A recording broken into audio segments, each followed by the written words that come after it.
สบายดีเนาะบรรดาพ่อแม่พี่น้องประชาชนชาวลาวทุกทั่วหน้าในช่วงนี้ก็เชื่อว่าทุกท่านกำลังมีความ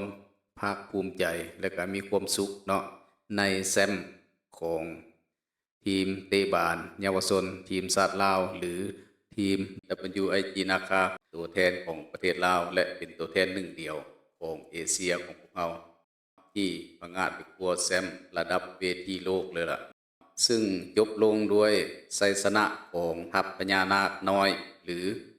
WIG นาคาจากประเทศสปป.ลาวที่ขึ้นไปพัวแซมเตะบานเยาวชนนานาชาติรายการไอเบอร์คัพ2025ได้อย่างยิ่งใหญ่ด้วยการเอาชนะทีม CSO สเปเลเนนเซตเจ้าภาพจากโปรตุเกสในรอบชิงชนะเลิศไปด้วย2-0เนาะบรรดาท่านเส้นทางของทัพพญานาคน้อยในรายการไอเบอร์คัพปี2025นี่ก็ถือว่าเป็นผลงานที่สุดโหดเนาะเป็นผลงานที่น่าจดจำที่ได้โชว์ความเก่งความแข็งแกร่งของพวกเขาให้เห็นตั้งแต่รอบแบ่งกลุ่มเนาะถล่มคู่แข่งอย่างถล่มทลายอย่างบ่ไว้หน้าและรักษาฟอร์มสุดยอดเยี่ยมต่อเนื่องจนฮอดรอบชิงเนาะสรุปผลงานทั้งหมดมาตรฐานของทัพพญานาคน้อยหรือทีม WIG นาคาของพวกเราเนาะรอบแบ่งกลุ่มแม่นว่าเอาชนะ DGS ตราลิวปายันจากโปรตุเกส3-1เนาะและก็ชนะ FC นานาจูเนียจากโรมาเนีย13-0และก็เอาชนะทีมอินดี11จากสหรัฐอเมริกา14-0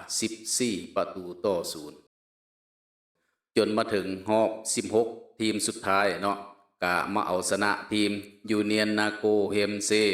FC จากโปรตุเกสอีก2-0และก็มาถึงรอบ8ทีมสุดท้ายบาดนี้ก็มาเอาชนะทีม GDS ตราลิวปายันจากโปรตุเกสอีก4-0บาดนี้ก็มาถึงรอบรองชนะเลิศบาดนี้ท่านผู้ชมก็มาเอาชนะทีม VGA เซนทูมาลจากฝรั่งเศส4-0โดยความที่สุดยอดของเขาเนาะท่านผู้ชมก็เลยมาถึงรอบชิงชนะเลิศก็มาเอาชนะทีม CSO สเปเลเนนเซสจากโปรตุเกสอีก2-0เนาะ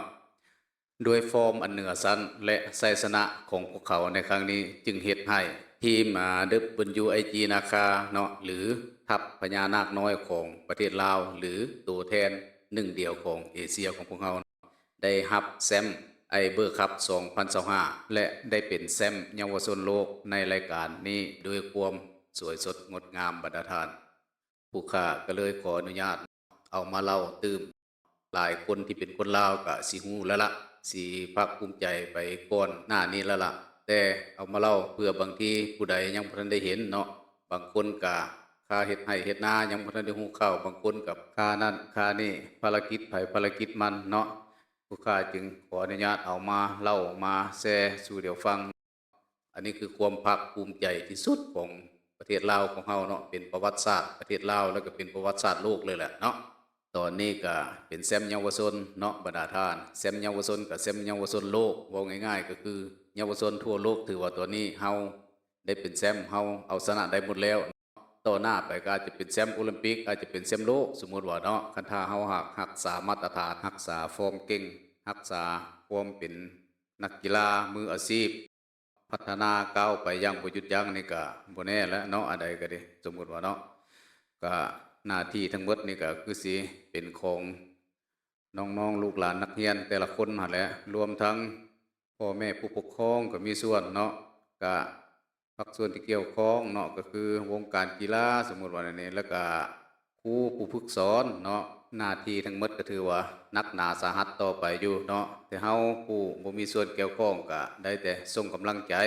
และก็ขอให้ท่านทั้งหลายเนาะบ่ว่าสิเป็นน้องนักเรียนแล้วก็ทีมงานผู้ฝึกสอนทั้งหลายอย่าได้ห่วงเนาะกำลังใจแห้งเสียจากคนลาวทั้งประเทศเต็มร้อยอยู่แล้วล่ะเนาะขอให้บรรดาท่านทั้งหลายร่วมจิตร่วมใจกันสู้ต่อไปเพื่อบ้านเพื่อเมืองเพื่อประเทศชาติจะได้รับความภาคภูมิใจเนาะแบบนี้อีกต่อไปในโอกาสหน้าสำหรับคลิปนี้ก็ขอสำนี้เนาะบรรดาท่านหากมีข้อมูลตัวใดบ่ถูกต้องหรือผิดพลาดก็ขออภัยเนาะอันนี้ก็ เพียงแต่มีเจตนาอยากจะแสดงความดีอกดีใจและชื่นชมและความภาคภูมิใจเนาะแทนบ้านแทนเมืองและแทนน้องๆลูกหลานทั้งหลายเท่านั้นเนาะเพราะว่านี่มันเป็นปรากฏการณ์ใหม่และก็เป็นประวัติศาสตร์ใหม่ที่ประเทศลาวคนลาวทั้งชาติต้องจารึกบ่แม่นทั่วแต่ประเทศลาวเนาะเดี๋ยวนี้ก็ทั่วโลกก็ต้องยอมรับว่าคนลาวเฮาเก่ง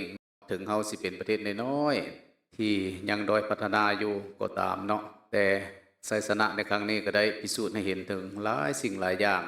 เพราะฉะนั้นคนลาวทั้งชาติของพวกเฮาเนาะควรที่จะร่วมจิตร่วมใจกันเนาะส่งกำลังใจให้พวกเขาต่อไปให้เขาสู้